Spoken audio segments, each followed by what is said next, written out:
And welcome back to the final part of Robin Elliott tonight. The Simon and Garfunkel Story has been playing to sell-out audiences in over 50 countries worldwide. It's on its way to Belfast.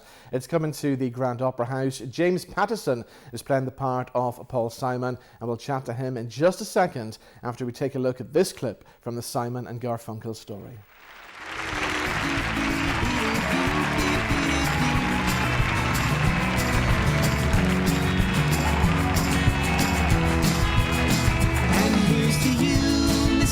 Robinson, Jesus loves you more than you will know. Whoa, whoa, whoa. God bless you, please, Mrs. Robinson. Heaven holds a place for those who pray. Hello, darkness, my old friend. I've come to talk with you again. And let's chat to James Pattison, who joins us now. How are you today? Yeah, I'm very good. I'm very hot. It's the summer has finally arrived. It has. So whereabouts in the world are you today then? We are currently in Crawley, in just south of London. We had a gig in Worthing on the south coast last night, and we're heading to East Grinstead, and our hotel was kind of in the middle. And are you looking forward to coming to Belfast to the Grand Opera House? I am. We all are actually. We're really looking forward to getting over there, and it's quite a blessing to have a number of shows in the same venue. Normally, we only get to do the one night, so we don't get to stay in a place for that long. So we're really excited to get 3 whole days in Belfast.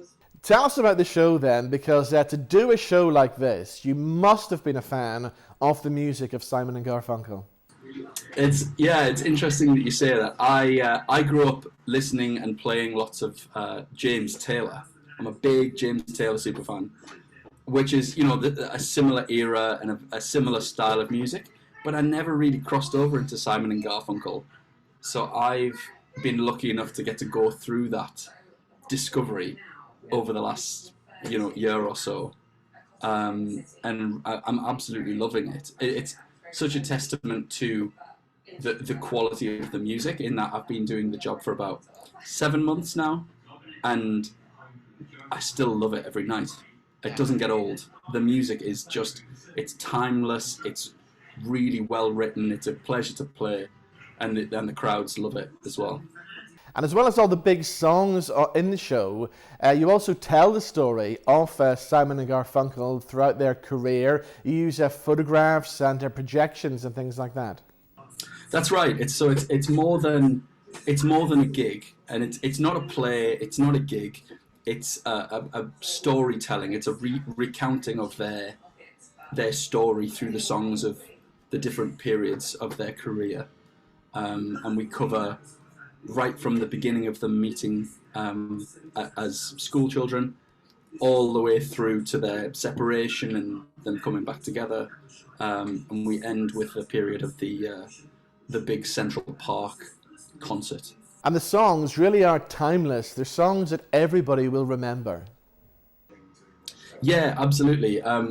The first act does cover their early days, so we usually get the feedback of that the first act has some that people aren't necessarily familiar with, but they are great songs, and they're great songs in demonstrating the musical taste of them as a pair. Their style really changes from album to album. We try to cover all of that ground, and then as we get into the second act of the show, it's basically banger after banger after banger. They're just great songs.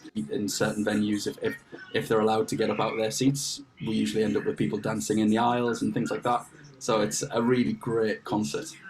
Now, we know that they grew up in the Queens area of New York, and in the early days they were in a rock and roll duo called Tom and Jerry. So do you cover that period? Yeah, we do. We have a little bit of the Tom and Jerry stuff in there right at the top of the show, which is a nice way to open. It's a nice energy to start with.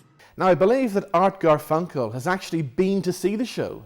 He has. He went to see. So while we are the UK company and we get to do the international touring, there are 2 companies that also perform the show in the US.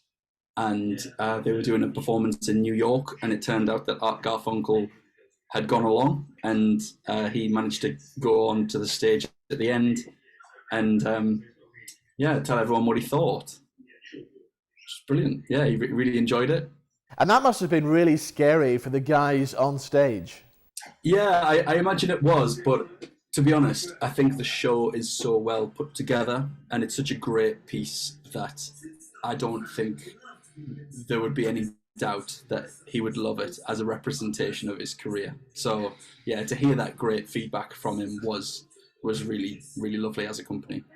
And what about playing the part of Paul Simon? Because, of course, apart from being part of Simon and Garfunkel, Paul is also a fabulous songwriter and artist, solo artist in his own right as well. Yeah, he really is, and such a poet.